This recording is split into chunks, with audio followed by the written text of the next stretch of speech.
350 diplomatic flights carrying weapons that ended up in the hands of the Syrian so-called rebels, including al-Nusra Front and ISIS, using diplomatic permission to pass over countries. And these are all weapons paid for. The contracts were raised by the US DoD, paid for by Saudi Arabia, and weapons from Eastern Europe. Is this a fake story? This is $1 billion worth of non-US standard weapons that have ended up in the hands of terrorists, paid for partly by our tax money. Okay? And we're fighting terrorism in the war on terror. So this was a story by a Bulgarian journalist, Diliana Gitiniera. So that's a real story. And guess what? There's a major newspaper that might be here tonight. They have all this information. They didn't run a story on it, though. They sat on it.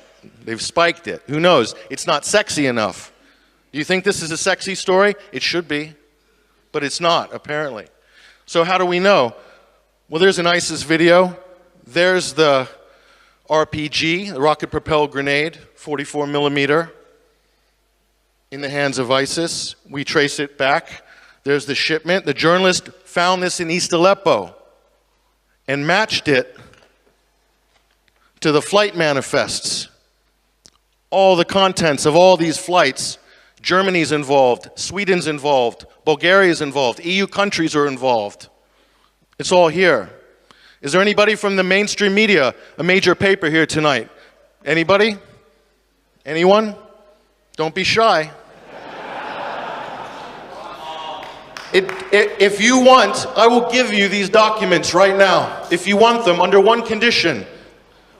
If you think this is a compelling story, report on it.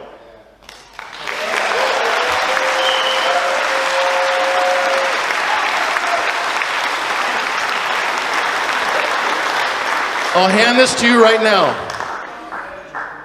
I'll meet you afterwards, downstairs. You trying to lose this job? No, I'm going to get him a promotion and a Pulitzer Prize because they won't give it to me.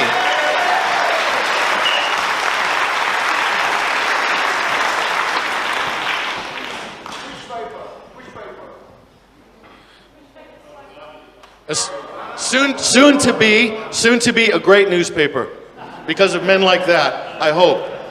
Thank you. Okay. But this is what the Washington Post ran to bury the story I just showed you, which is an identical story about North Korea shipping small arms and what a horrible thing this is. Turns out they bought it from Egypt. This was a over-the-counter deal. So the Washington Post used this to bury that story. This happens all the time.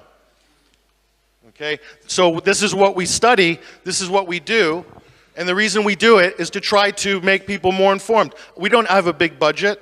Who am I? I'm a news consumer who just became a news producer. You could call me a blogger, a reporter. But I'll tell you something.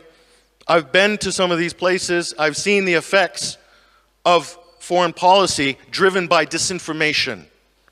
Okay? We have people generating policy in the US, in NATO countries, based on lies and disinformation.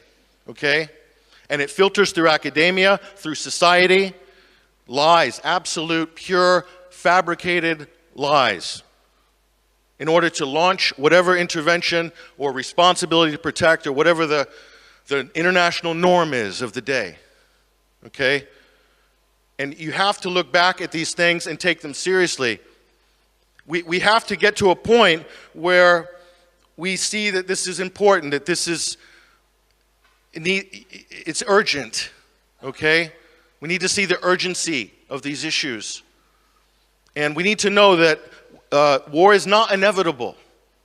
It's not inevitable. It shouldn't be inevitable.